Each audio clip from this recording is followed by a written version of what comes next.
आता आपल्या आवडत्या मालिकेचे संपूर्ण भाग मालिका प्रसारित झाल्यानंतर लगेचच पाहू शकता फक्त सन नेक्स्ट वर. भारतातील प्रेक्षकांसाठी मोफत सेवा. त्याचा फोन तुझ्याकडे म्हणजे तुम्ही एकत्र आहात का? मग धनंजय कुठे आहेत? त्यांना फोन दे ना.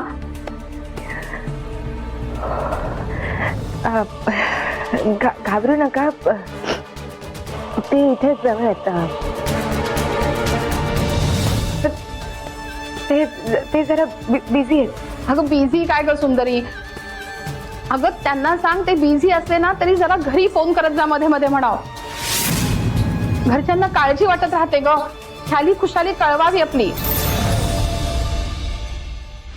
बरं ठीक आहे, सुखरूप आहेत ना ते? मग मला आता काळजी नाही वाटणार. आणि आता ते तुझ्या बरोबर आहेत म्हणल्यावर त्यांना काही होणार नाही याची खात्री आहे मला. सुंदरी एक विचारू का? अगं मगाशी मी टीव्हीवर बातमी बघितली की तुझ्या घरात गोळीबार झाला. कोणाला इजा झाली नाहीये ना? आणि मला सांग, धनंजय तेव्हा तिकडेच होते का? नाही, सगळे सुखरूप आहेत काकू. तुम्ही काळजी नका करू. ठीक आहे. अगं धनंजयचा फोन लागत नव्हता ना, त्यामुळे मला जरा अस्वस्थ वाटत होतं. पण आता तुझ्याशी बोलले, धनंजय सुखरूप आहेत हे ऐकल्यावर चिंता मिटली माझी. पण सुंदरी, तरी ते आल्यावर जरा त्यांना फोन करायला सांगशील मला? हो. आणि हो काकू, आम्ही ना एका मिशनवर आहोत सध्या. तर धनंजय पण त्याच मिशनचा विचारत असतील. त्यामुळे त्यांच्याशी कदाचित तुमचं बोलणं आज रात्रीपर्यंत नाही होणार. कदाचित उद्याची सकाळ पण उजाडू शकते. काय नाही, या सगळ्या मिशनचे तेच लीडर आहेत. तुम्हाला जर बोलायचं असेल तर तुम्ही मला फोन करू शकता. आपण बोलूयात. ठीक आहे, तसंच कर. पण सुंदरी, अशीच एकमेकांची काळजी घेत जा. ठेव फोन. ठेवते. अच्छा.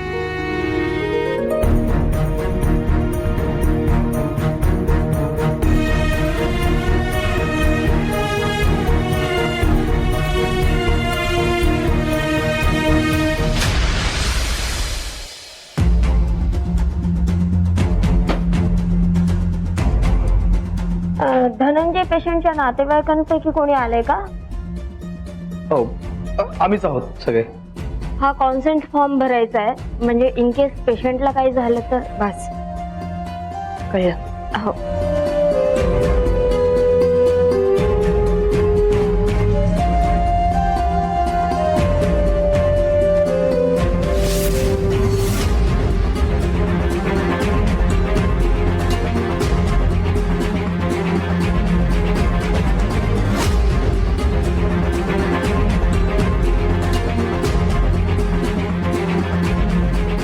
मॅम, पेशंटचं आणि तुमचं नातं काय आहे? नाही म्हणजे रिलेशनचा बॉक्स रिकामा राहिलाय म्हणून विचारलंय. सध्या तो बॉक्स रिकामाच ठेवा. ओके.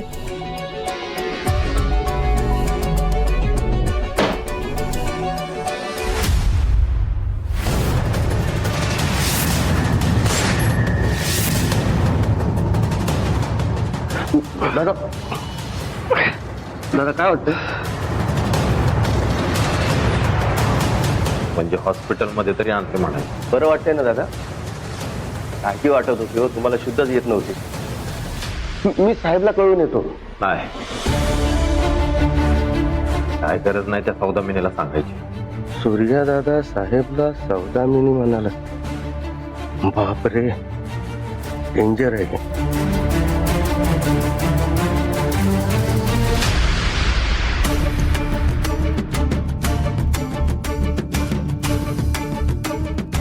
आजी, आजी जरा शांतपणाने घे. खूप चिडचिड होते तुझी. मग त्या धनंजयचा एवढा पुळका, त्याचा राग नाही येणार मला? अगं त्यांनी जीव वाचवला आपल्या सरूचा. स्वतःवर गोळी झेलली. थोडक्यात वाचले नाही तर सरूचा जीव वाचवता त्यांना स्वतःचा जीव गमवून बसले असते. त्यामुळे काळजी वाटणार नाही का सांग सगळ्यांना? हे बघ, मला पण त्याची काळजी, पण एक माणूस म्हणून, सरूचा जीव वाचवला म्हणून. पण सरूचा होणारा नवरा म्हणून जी अति काळजी चालली ना बाहेर, त्याचा राग येतोय मला. आजी, ह्या सगळ्याचा विचार करायची ना ही वेळ नाहीये. तू जरा शांत हो आणि आराम कर थोडा वेळ. आता आदित्य आणि सरूचा संसार उभा राहिला हीच आराम वाटेल मला. आजी, काय आजी आजी चालवलंय ग? मला दिलेलं वचन विसरलीस ना? आणि आरामाच्या गोष्टी करते. वचन? धनंजय आणि सुंदरीला एकत्र येऊ द्यायचं नाही असं ठरलंय ना आपलं. आदित्य आणि सरूचा संसार उभा करायला तू मला मदत करशील. दिलं होतं ना वचन तू, आहे ना लक्षात तुझ्या? मग एक काम करायचं, आदित्यचा नंबर मला आणून द्यायचा. भांबड्याचा नंबर? अगं मी कुठून देणार, माझ्याकडे नाहीये. शोधून काढ कुठूनही. आणि तू जर नंबर आणला नाहीस ना तर माझं मेलेलं तोंड पाशी. मला बाकी काही माहित नाही.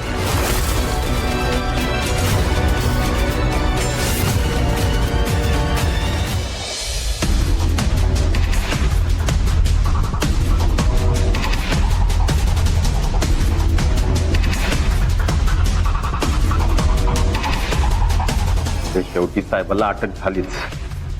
तरी सांगत होतो जास्त उडू नका. समोरचं पारड जड आहे, तोंडावर पडाल. ती सौदामिनी स्वतःला लय शहाणी समजते. हे म्हणा आता पडले ना तोंडावर बस बोंबलं. काका तिला भेटायला जेलमध्ये जावंच लागणार ना. अरे आटे, काय गरज नाही जायची. आयुष्यभर पाय धुतले तिचे. ती म्हणाल तो हुकूम ऐकला, जीव धोक्यात घातला. तिने काय केलं? गोळी झाडली आपल्यावर. आणि तू विसरला होय. तू फोन केला होता ना दादा होके येत म्हणून. काय बोलली ती? तर जगू नाही तर मरू, काय फरक नाही पडत. फरक नाही पडत ना? आता मला पण फरक नाही पडत. मनातून उतरली ती आपल्या फुल्यापासून तिच्या नावावर. हा दादा बरोबर बोलताय तुम्ही. पण तुम्ही लय सहन केलंय. आता वेळ आली तिला दाखवून द्यायची तुम्ही काय चीज आहात. खरंच येळ आली आहे दाखवून द्यायची की आता बॉस ती नाही, बॉस मी आहे. सूर्यकांत दादा. दादा कुठे आता? आलो जरा पाय मोकळा करून.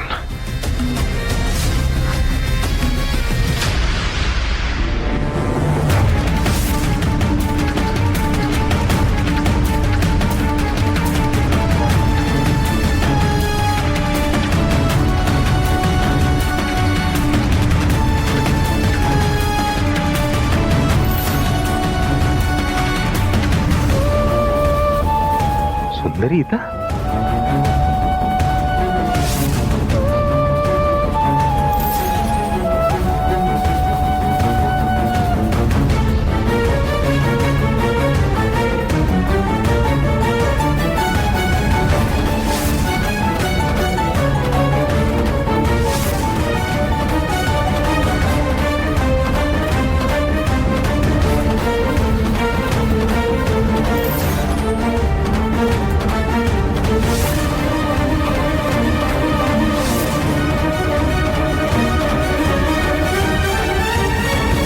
धनंजय सरांचा बीपी फ्लक्च्युएट होत आहे.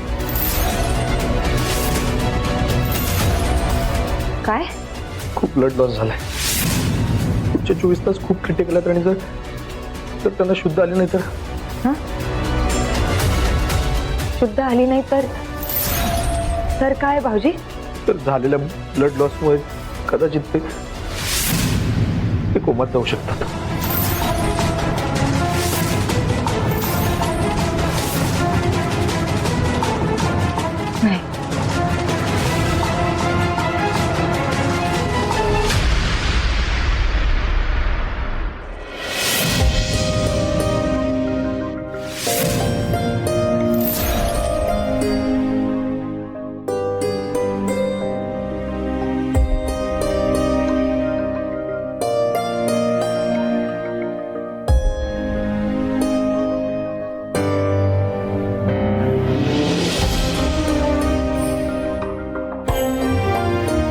का केलं तुम्ही हे?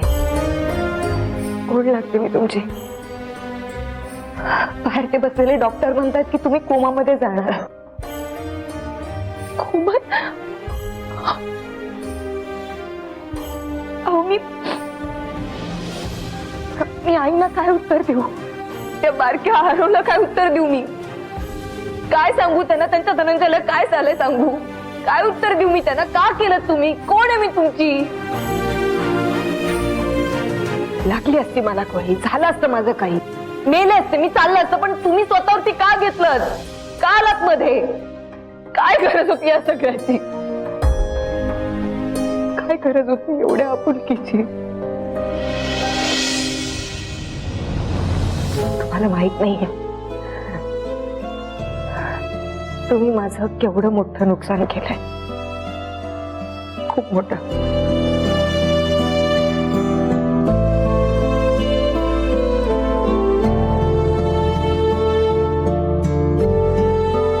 मला माहित नाही मी तुमच्यासाठी का रडते,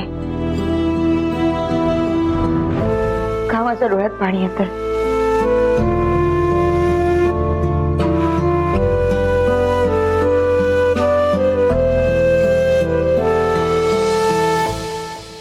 तुम्हाला माहितीये मी ना माझ्या आयुष्यात फक्त एक आदर्श मुलगी म्हणून, एक आदर्श सून म्हणून, एक आदर्श आई म्हणून आणि एक आदर्श कलेक्टर म्हणून फक्त जबाबदाऱ्या पार पाडल्या. माझ्याकडून बऱ्याच जणांच्या अपेक्षा होता, पण मी कोणाकडून कसल्याच काही अपेक्षा ठेवल्या नाही. कधीच कुठल्या गोष्टीची हाव ठेवली नाही, कधीच कुठल्याच होप ठेवल्या नाही.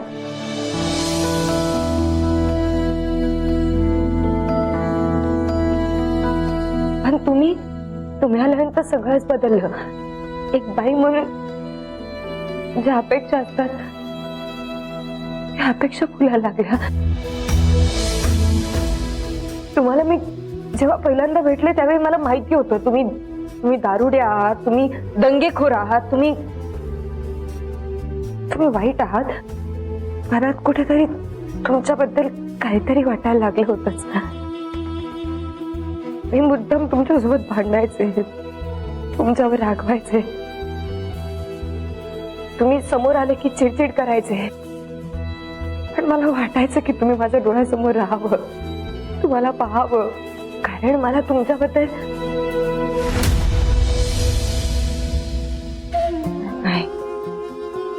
नाही सुंदरी, नाही विचार करायचा, असं नाही विचार करायचा. तू आठव मागच्या संपूर्ण आयुष्यात तुझ्यासोबत काय घडलंय, काय घडून गेलं. नाही पडायचं, सगळ्यात नाही पडायचं. ठरलंय ना तुझं, का विचार करते पुन्हा पुन्हा?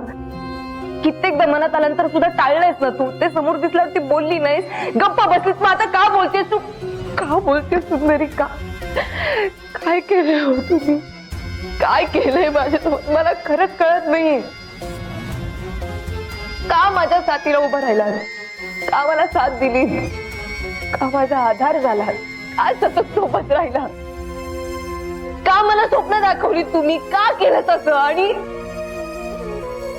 आणि एवढं सगळं केल्यानंतर सुद्धा आता जेव्हा मी तुम्हाला जीव लावला होता तेव्हा मला असं एकटं टाकून का चाललंय तुम्ही? तुमच्याशिवाय एकटेपणानं आयुष्य जगणं इमॅजिन नाही करू शकत मी. का केलं तुम्ही असं? का आलात माझ्या आयुष्यात तुम्ही? का मला अर्धवट रस्त्यावर सोडून चाललाय तुम्ही? का मला असं एकटं टाकून चाललाय?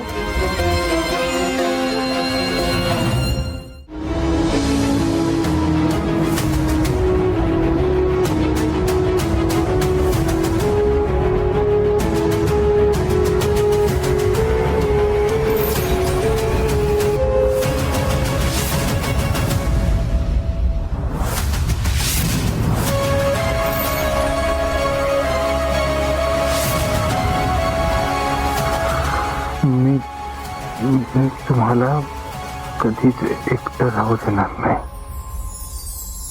कधीच नाही. बरं वाटतं तुम्हाला? मी डॉक्टरला बोलवते. आलेच. Doctor doctor doctor doctor doctor त्याने शुद्ध आलीये. हो बघूया.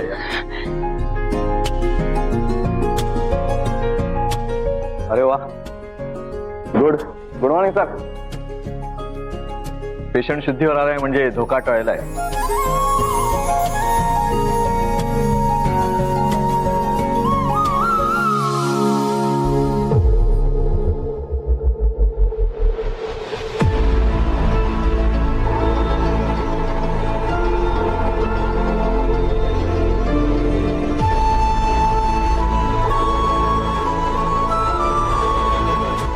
काळजी करायचं काय कारण नाही. जखम थोडी ओली आहे, तोपर्यंत थोडा त्रास होईल, पण आता धोका टळलेला आहे. आपण पुढची प्रोसिजर चालू करूया.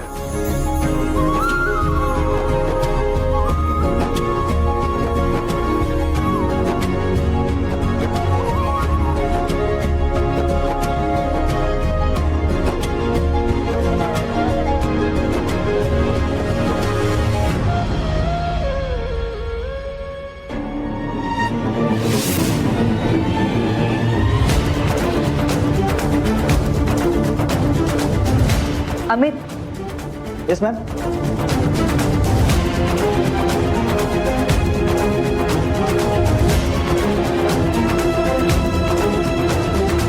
काय झालं मॅडम?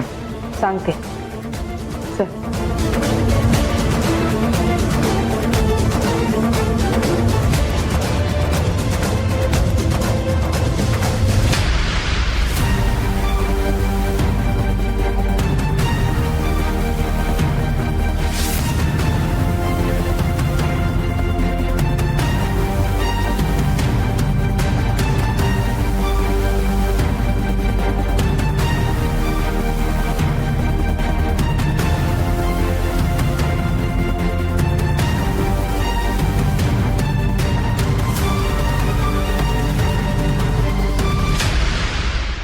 जरा नीट दाबकी. हो ग, हे तुझ्या पाठीचं काहीतरी करून घे एकदाचा.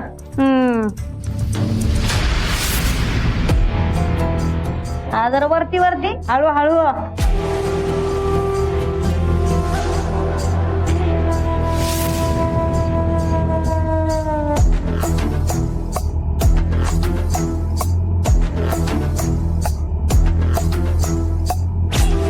कोण आहे का? अगं कुठेतरी नवीन फंटर आली आहे. का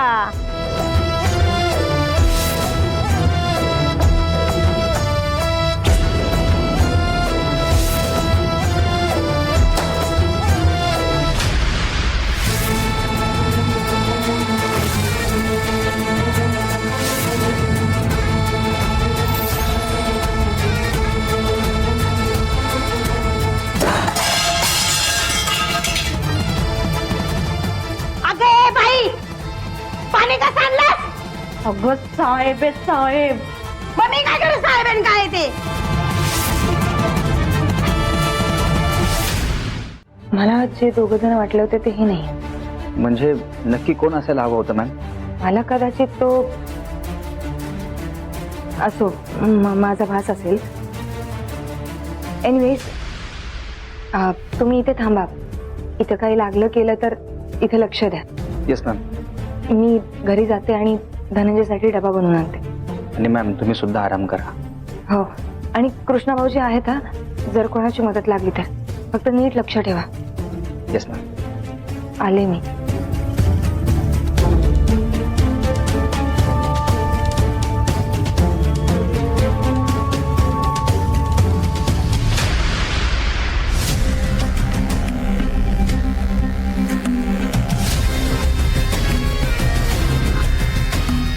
दादा, आता काय करायचं? तोच विचार करतोय. हे फुट साईडला, साहेबांना बसू दे. मी नाही बसू देत. मीच बसणार. पहिला गडी पहिला राज्य. अगं साईडला हो.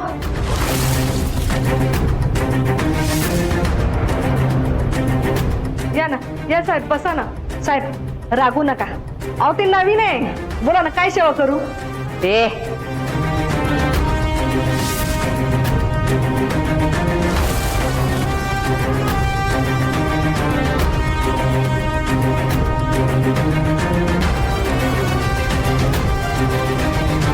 काय हवंय? त्या सुंदरीचा जीव त्या धान्याला लावलं धक्क्याला. आता ती सुंदरीची मुंडी मुरगाळायला पाहिजे. मला या साहेबला लॉकअप मध्ये आणून बसवलेस तू, त्याची शिक्षा तर भोगावीच लागल तुला.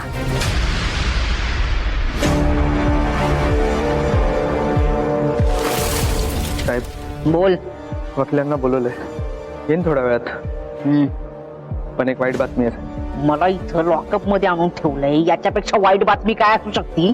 साहेब, धनंजय वाचलाय, हॉस्पिटलमध्ये ऍडमिट केले त्याला.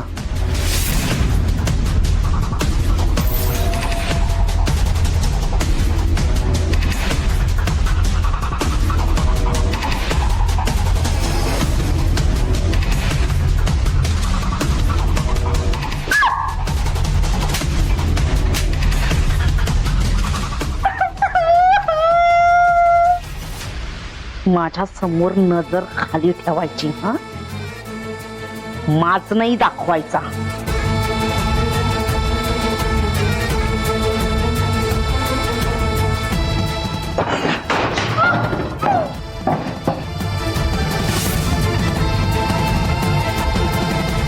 कसा कसा वाचला तू? एवढ्या सहजासहजी माझ्या तावडीतून सुटू शकत नाही तू. हॉस्पिटल मधून निघायच्या आधी त्याचा गेम संपला पाहिजे. हा? शक्य आहे ते. धनंजय ज्या हॉस्पिटलमध्ये ऍडमिट आहे त्याच हॉस्पिटलमध्ये सूर्यकांत दादा पण ऍडमिट आहे.